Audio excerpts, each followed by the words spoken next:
A bunch of Last of Us Part 1 Remake Remaster content is leaking.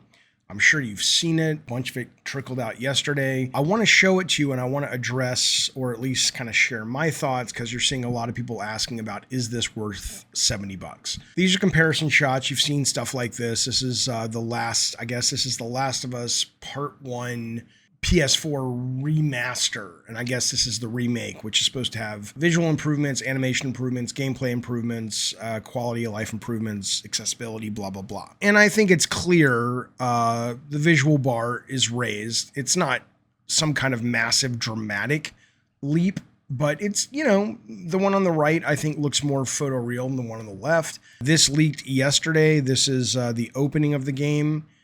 Spoilers, whatever, you know what happens. I think that looks okay. This is a cutscene, but I think it's all in engine. It looks decent. I don't look at it and go, oh my fucking God, but it looks decent in terms of expecting some kind of blazing next gen thing. Obviously it's incredibly well executed. These are individual screen grabs that have been leaked. I think this looks pretty good. I think these are pretty darn impressive compared to the other stuff. So there does seem to be kind of an inconsistency right now in terms of what is coming out, what is leaking regarding just how big of a visual improvement and also a gameplay improvement this is going to be. But I think this seems like this is what it would be. This seems like the level of Naughty Dog that they would want to put something out like this. And I go, yeah, that looks like a PS5 game. There's some footage here that you may have seen that is washed out because of the way it was captured. But this is from PS5. I think it looks really good, assuming that, the washed out look goes away, which it will.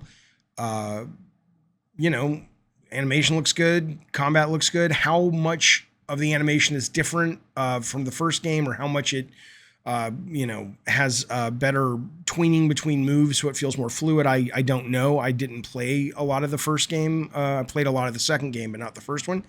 So I'm sure there are people out there who've done comparisons and whatnot. But as a new player, which is what I am mostly for this chapter, I think it looks really fucking good. And then they also they leaked it. The leaker was suggesting that there's not a lot of gameplay that is changed, because that had been part of the announcement. It's going to control better, control more modern, blah, blah, blah. So does it not? That's a little inconsistent as well. And most people online, the current narrative online seems to be, this isn't worth it, right? You've got even PC Gamer. It's not just, or PC Mag. It's not just like, fans online and Twitter and YouTube saying there's clearly a jump between the two, but it doesn't really seem worth it. I think you had a quote here. Remakes have a place, but one generation bumps that barely improve the gameplay or graphics are not it. So even sort of the professional press is coming out and saying, is this kind of worth it? Do we really want this? I think it's a pretty easy decision, right? I think if you have not played Last of Us Part 1, and I put myself in that camp, it took me playing Last of Us Part 2 and then people explaining to me I didn't have to play it stealth because I don't like stealth, to go, oh, this is really fucking great. And I'm like, you know what? I bet that might have been what was a big turnoff to me in Last of Us 1, is I thought it was like a slow stealth game.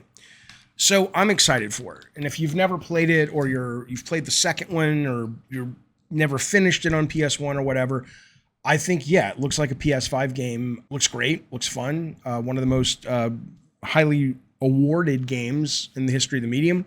Why would you not? The question then becomes, though, if you're a fan, if you've already finished it on PS3, PS4, is it worth it? Is it worth it for you to buy it? I honestly would wait. I think Sony has to kind of get ahead of a narrative, that we want to get in front of. I would put out a state of play, or I would put out just a video, or I would go to IGN or one of the big sites and say, hey, we want to walk you through the gameplay improvements. Here's a 5-minute video showing you all the stuff. So assuming it's there, right? Because some things look like they're gameplay improvements and some things look like it's the exact same game. And same thing with visuals. I think they should release a new trailer or 5 minutes of gameplay that show gameplay improvements and visual fidelity, meaningful upgrades, assuming that that's in the game. But they may be like, fuck you. No, we're releasing in September. We're putting out something in mid-August. It's fine. And it may be. Social media can be a tempest in a teacup. It wouldn't surprise me if that's what's going on. But do I think it's a good decision on the part of Sony? I do. And I think it's a good decision for 3 reasons. One is there are people who simply haven't played it yet. There's going to be a lot more people that are interested because the show, which I'm sure will be good, is coming out on HBO 2023. The last rumor I saw was early 2023, so like a winter release. They'll be through Christmas. Hopefully they'll have more ease of acquiring PlayStation 5s. You've seen the show on HBO. Let's put our best foot forward. There's potentially a bunch of brand new customers coming in. Hell, it wouldn't surprise me if they didn't put a mode in there for HBO fans. I don't click on it for easy, but it's like, hey, I'm not a big gamer, but I love the show. I want to play the game. And the game is not as challenging for people who want to play it that. You can call it easy, but that's a turnoff to a lot of people. Nobody wants to click on easy. But I think the show is a big reason they're doing this. And I think having the best looking version they can, which bring people into the ecosystem of PlayStation and maybe even the medium of games in general, that's excellent. I think you've got the super fans who are going to buy anything. And I think the other reason I think it's a good idea is until one of these companies, in this case Sony, pushes up against the limit of what the consumer is willing to swallow. In this case, let's assume all of the worst is happening, which is the graphic update is barely noticeable. There's very little gameplay noticeably that has been improved. And it does just sort of feel like a little bit of a cleaning up, and they're selling it for $70. Well, if people rush out in droves and buy it, Sony's going, oh, okay, well, we can continue to make a shit ton of money off games that are mostly completed with a little bit of a new coat of paint. It trains people how to use the engine. It trains people how to get used to working in our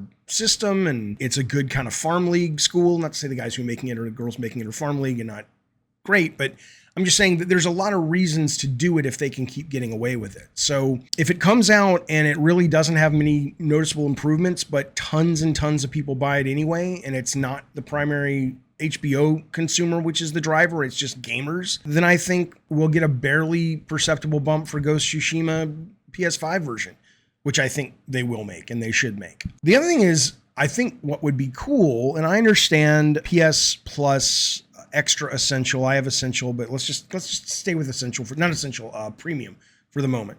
The highest tier. Sometimes, I mean, I understand where they're saying, look, we can't put Ragnarok out day one on that service. And I understand their business model, blah, blah, blah, of course. But you would think this would be a perfect thing like the Snyder Cut, where HBO Max was like, hey, let's release the Snyder Cut. We don't have to spend, we're not making a brand new movie. And we can drive subscriptions. If Sony says, yes, of course we're selling it. But if you are a premium member, maybe an extra member, I don't know. Maybe premium gets it the first month, extra gets it the second month. It's day one drop. So you can buy it or you can get it if you subscribe. I think that would be a really good driver, but I think it probably is more important right now for them without any of the subscription aspect to figure out how far they can push the audience to keep spending money on something if it is indeed not that big of a change. If I'm Sony and I'm working on this game and I know I have great visuals that blow the last one away and I know I have great gameplay improvements, I would be putting a video together. I'm sure they are. It may just be a state of play coming in August because this thing drops start of September. So I think it's a little more nuanced than like, is it worth it? Is this a cash grab? Blah, blah, blah. I think for Sony, it's absolutely worth it because it's a trial balloon. I think for new gamers and people like me who haven't finished the first one and HBO fans who love the show, totally worth it. If you're a hardcore fan, I think we have to wait to really see because the leaks have been very inconsistent in terms of what jumps visually and play-wise that we're going to be getting. So that's my take. I hope you're well. Hope you're safe. It's hot as fuck, man, even here in SoCal. All right, be well. Bye.